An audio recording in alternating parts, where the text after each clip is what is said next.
Oui, bonsoir. Merci, monsieur l'adjoint. Je voudrais profiter de cette délibération pour évoquer le sport amateur. La plupart des instances sportives ont annoncé l'arrêt définitif des compétitions pour la saison en cours. Après une saison sportive 2019-2020 amputée de ces 3 derniers mois, nous venons de vivre une saison 2020-2021 quasiment blanche, ou plutôt noire.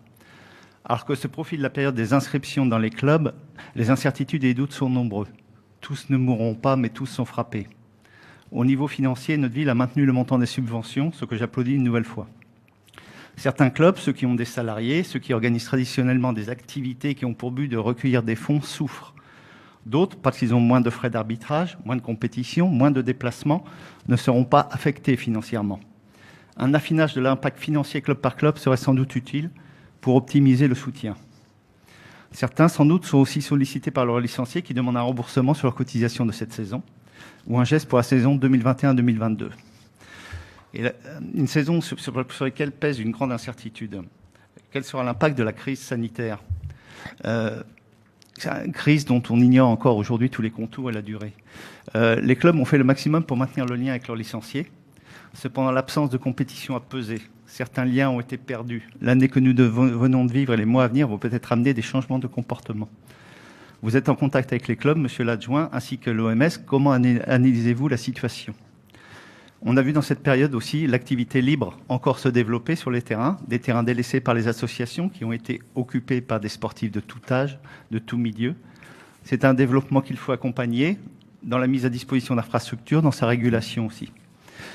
Je finirai en disant que nous sommes toujours disponibles pour travailler avec vous sur ces sujets si vous pensez que nous pouvons être d'une quelconque utilité. Je vous remercie.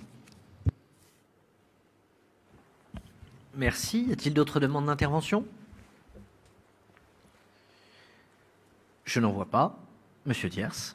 Merci Monsieur Goua pour vos constats. On en fait de nombreux similaires. La situation est loin d'être évidente. Comme vous l'avez souligné, toutes les saisons sont arrêtées, toutes les compétitions sont stoppées. Donc nos clubs qui ont eu un début d'année très timide se sont retrouvés à l'arrêt au mois de novembre. Certaines pratiques ont pu redémarrer, mais de manière très dégradée. Tous les sports de salle sont aujourd'hui quasiment à l'arrêt, sans parler des sports de combat.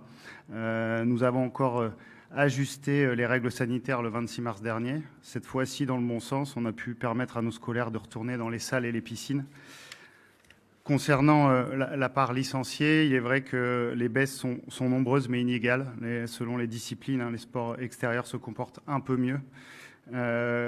On souligne que de nombreux clubs s'adaptent, vous l'avez dit. Il suffit de passer au lac de Maine le samedi matin pour constater qu'il y a beaucoup d'activités sportives et physiques de la part de nos associations. Nos équipements extérieurs se révèlent très attractifs dans cette période, ce qui montre que nous devons sans doute réfléchir à de nouveaux types d'équipements vers l'extérieur, plus ouverts, plus aérés. La pratique libre s'est grandement intensifiée. Nous avons dû faire beaucoup de médiation avec nos associations pour faire comprendre ce sujet-là. Il est au cœur de nos échanges avec l'OMS. C'est vraiment un sujet sur lequel nous travaillons pour mieux l'encadrer, mieux le permettre, mais mieux l'encadrer et mieux le faire comprendre à tous.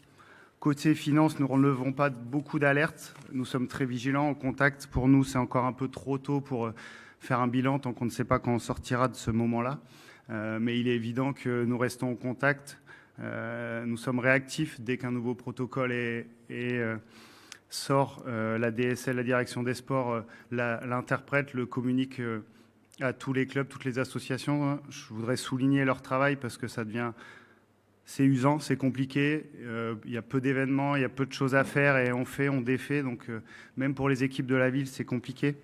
Nous sommes en contact avec l'OMS. Vous parlez de la perte de licence, des demandes de remboursement de licence dès le mois de novembre-décembre, nous avons envoyé par le biais de l'OMS une lettre d'information pour donner plusieurs alternatives possibles à nos clubs.